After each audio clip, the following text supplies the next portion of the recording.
আর এই হচ্ছে দেখো মানে জঙ্গলের সামনের দিকেই যাচ্ছি, সামনেও ওই যে বাবা যাচ্ছে, আমি জুম করতে পারছি না, এক হাতে গাড়ি হ্যান্ডেল ধরে আছে।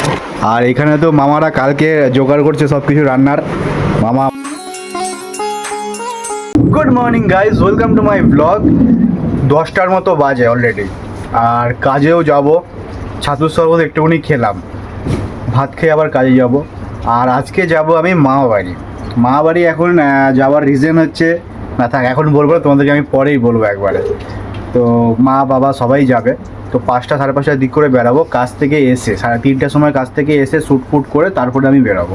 ব্লগটা আজকে কতটা করতে পারবো জানি না, হয়তো তোমরা মামাবাড়ির ব্লগটাই বেশি দেখতে পাবে, কেননা সারাদিন তো কাজের মধ্যে থাকবো, দিয়ে এসে চলে যাবো ওখানে, তো ব্লগ করার টাইমও পাবো না সেরকম। মামাবাড়িতে গিয়ে হয়তো ফ্রি থাকবো, তখন হয়তো ব্লগটা করতে পারবো। তো চলো এখন স্ক্রিপ্ট লিখি, শর্টসে শ্যুট করতে হবে, ঝটপট লেট না করে চলো। গাইস আমরা বেরিয়ে পড়ছি, আর অনেকটা রাত হয়ে গেছে, মানে বিকালবেলা যাওয়ার কথা ছিল, রেডি হতে হতে লেট হয়ে গেছে। আর এই যে মাও আছে আর বাবা আছে সামনে, আর এই হচ্ছে দেখো মানে জঙ্গলের সামনের দিকেই যাচ্ছি, সামনেও ওই যে বাবা যাচ্ছে, আমি জুম করতে পারছি না, এক হাতে গাড়ি হ্যান্ডেল ধরে আছে। এই দিবসটা পুরো জমির মাঠ, এই পাশে দুই পাশে পুরো জমির মাঠ, আর মাঝখান দিয়ে রাস্তা, তোমরা তো দেখেইছো এর আগে। আর মাছ খাওয়া দিচ্ছে রাত্রেবেলা যাওয়ার, এই একটা ফায়দা, মানে সকালবেলা দিকে রোদ থাকে, পুরো বাড়ি গ্যাং গ্রুম আওয়াজ, রাত্রেবেলা নিস্তব্ধ, আরও গ্রামের জায়গা, দুটো থেকে জঙ্গল মাঝখান দিয়ে যাচ্ছি। রাত্রেবেলা যাওয়ার একটা ফায়দা আছে, কোনো রকম প্রবলেম নেই, রিল্যাক্সে যাও। আর মুখে হাঁ করলেই প্রকাট হয়ে যাচ্ছে, সেরকম বেশি কথা বলতে পারছি না। চলো পরে কথা হবে, ঠিক আছে? একটা ঢুকে গেছে গলায়, গিলে হজম করে নিচ্ছি, একটা হজম হয়ে গেছে, এরপরে আর চাই না হজম করতে। চলো পরে কথা হচ্ছে আবার। তো গাইস চলে এসেছি মামাবাড়ি, অনেকক্ষণ হয়েছে, একটুখানি বসে বসে কথা বলছিলাম। আর এখানে তো মামারা কালকে জোগাড় করছে সব কিছু রান্নার, মামা মা দুজনে মিলে বসছে, সব সবজি টবজি কাটাকাটি হবে। অ্যাকচুয়ালি এই প্রোগ্রামটা হচ্ছে, আমার বোন আছে, মামার মেয়ে, যে তোমরা দেখোনি হয়তো, দেখাবো তোমাদেরকে পরে, এর আগে সুযোগ পাইনি।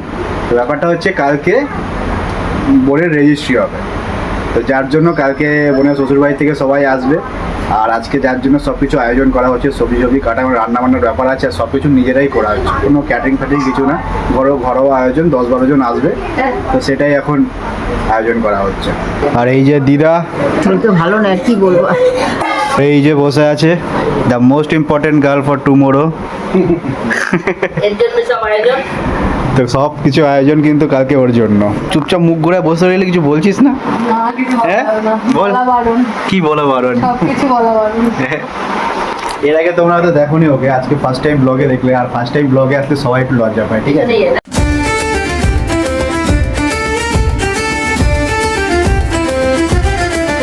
Come gather ye lads, I'll tell ye a tale of old Mother Barley and her cursed brown ale.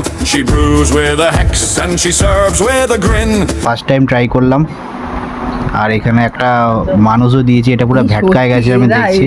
আউটলাইনটা আমি পেন দিয়ে করেছি, আর এই নামটা তো দেখে বুঝতেই পারছো এটা কেন লেখা হয়েছে।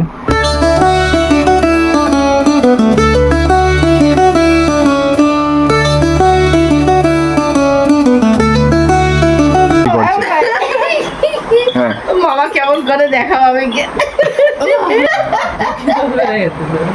পুরো স্টপ হয়ে গেছে। তো গাইস আমাদের খাওয়া হয়ে গেছে, মা আর মামি খেতে বসছে, এই যে যা তারাও দিয়ে দিচ্ছে। আমি ভাবলাম একটু বাইরে যাবো, তা তো যাই হোক, চলো ব্লগটা শেষ করব।